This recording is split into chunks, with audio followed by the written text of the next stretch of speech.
प्रधानमंत्री नरेंद्र मोदी इस समय ब्राजील के दौरे पर हैं, जहां वो ब्रिक्स समिट में हिस्सा लेने पहुंचे। जैसे ही मोदी का विमान ब्राजील पहुंचा, वहां पर भारतीय समुदाय और ब्राजील सरकार की तरफ से उनका जोरदार और भव्य स्वागत किया गया।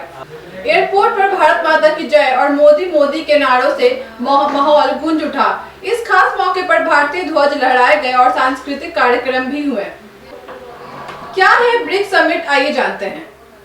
5 देशों का एक समूह है, ब्राजील, रूस, इंडिया, चीन और साउथ अफ्रीका। इस ग्रुप की बैठक हर साल होती है, जिसमें आर्थिक, सामाजिक और राजनीतिक मुद्दों पर चर्चा होती है। इस बार की समिट ब्राजील के रियो डी जेनेरियो शहर में आयोजित की गई। पीएम मोदी इस बार के सम्मेलन में ग्लोबल साउथ के देशों के हितों को लेकर चर्चा कर रहे हैं। उन्होंने विकासशील देशों के लिए टेक्नोलॉजी, इनोवेशन और फाइनेंशियल सहयोग पर जोर दिया है। मोदी ने ब्रिक्स को विकास और बदलाव का इंजन बताया और कहा कि भारत इसके जरिए विश्व में पॉजिटिव योगदान देना चाहता है। ब्रिक्स समिट के मौके पर भारत की तरफ से एक अहम मानवीय मिशन ऑपरेशन सिंदूर की भी चर्चा हुई। यह ऑपरेशन हाल ही में म्यांमार में भारतीयों को सुरक्षित बाहर निकालने के लिए चलाया गया।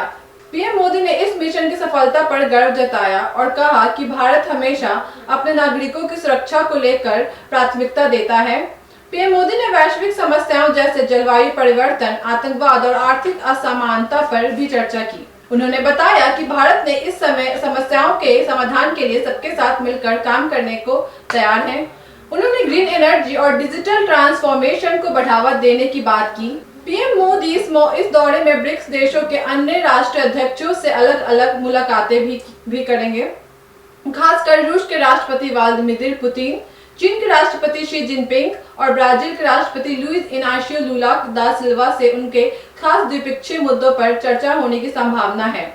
ब्राजील में बसे भारतीयों से भी मोदी की मुलाकात हुई। उन्होंने भारतीय समुदाय को देश का गौरव बताया और कहा कि विदेशों में बसे भारतीय भारत के सच्चे सांस्कृतिक दूत हैं। लोगों ने पारंपरिक नृत्य और गानों के जरिए उनका स्वागत किया, जिससे माहौल पूरी तरह भारतीय रंग में रंगा गया। ब्रिक्स में भारत की भूमिका लगातार मजबूत हो रही है। इस साल भारत ने digital payment, health care, technology और क्लाइमेट चेंज पर कई अहम प्रस्ताव रखे हैं, जिन्हें अन्य देशों ने सराहा भी है।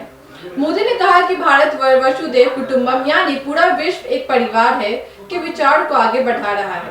पीएम मोदी की ब्राजील यात्रा भारत के लिए एक बड़ा कूटनीतिक मौका है। ब्रिक्स समिट में उनकी मौजूदगी और ऑपरेशन सिंदूर जैसे मिशनों का जिक्र यह दर्शाता है कि भारत आज वैश्विक मंच पर एक निर्णायक भूमिका निभा रहा है। अब सभी निगाहें इस बात पर है कि इस समिट में भारत को क्या क्या फायदे होंगे और कौन कौन से नए सहयोग स्थापित होंगे। ऐसी खबरों के लिए जुड़ी रहें हमारे साथ एक न्यूज़ 24। धन्यवाद।